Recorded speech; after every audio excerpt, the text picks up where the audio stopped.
যদি আমার কোনো কথায় বা ভাষায় কোনো ভুল ত্রুটি হয়ে থাকে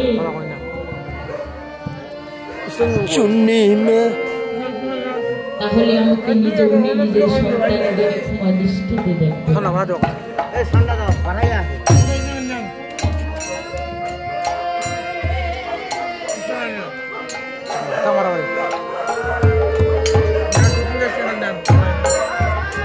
তাই বলছে জলজালবলক্ষণে স্থাপনা বিংশতি কৃমিয়া রুদ্র সংখ্যক পক্ষিণাং 10 লক্ষ কম 300 লক্ষানি পশু মানুষ চতুর্দশ লক্ষানি মানবা। তাই আমরা কতগুলি জন্ম পেয়েছি মাগো, 300 লক্ষানি পশু মানুষ চতুর্দশ লক্ষানি মানব। এই জগতের বুকে এসে 84 লক্ষ বার আমরা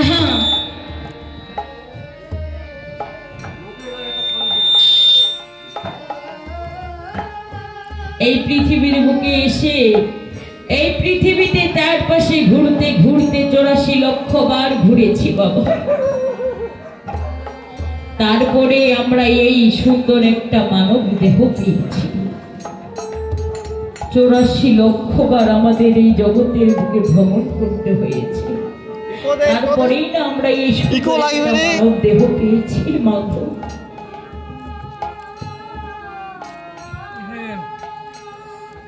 300 লক্ষ বার পশু মানুষ আর 14 লক্ষ বার মানব হয়েছে।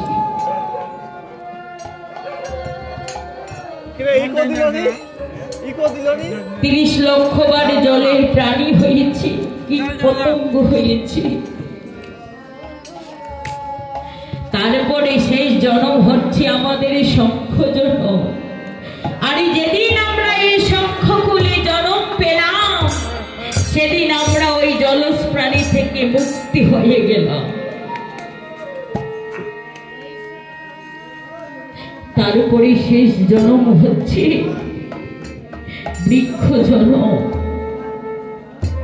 20 লক্ষ বার আমরা বৃক্ষকুলে জন্ম পেয়েছি মাগো।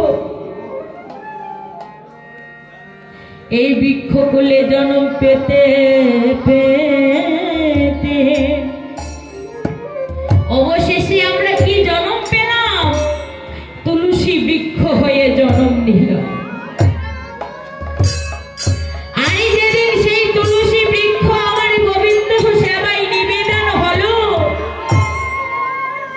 আর যেদিন গোবিন্দের সেবায় ভোগের থালায় তুলসী পাতা নিবেদন হলো, সেদিন হতে আমরা এই বৃক্ষকুল থেকে উদ্ধার হলাম। জয় জয় নিতাই।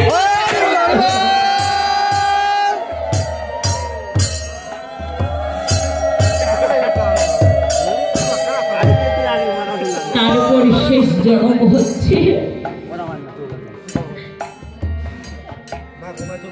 তারপরে শেষ জন্ম হচ্ছে আমাদের পশুকুলের জন্য।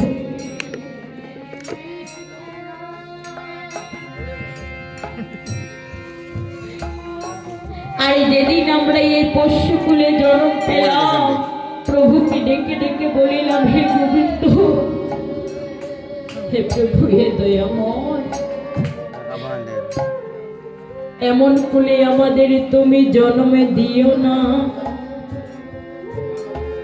আর যে কুলে তোমার নাম করা যায় না, তোমায় সেবা দেওয়া যায় না, আর তুমি আমাদের এমন করে জন্ম দিও না। তুমি সুন্দর একটা আমাদের মানব কোলে জন্ম দাও, যে কুলে জন্ম পেলে তোমার নাম করা যায়, তোমায় দুহাত তুমি আমাদের এমন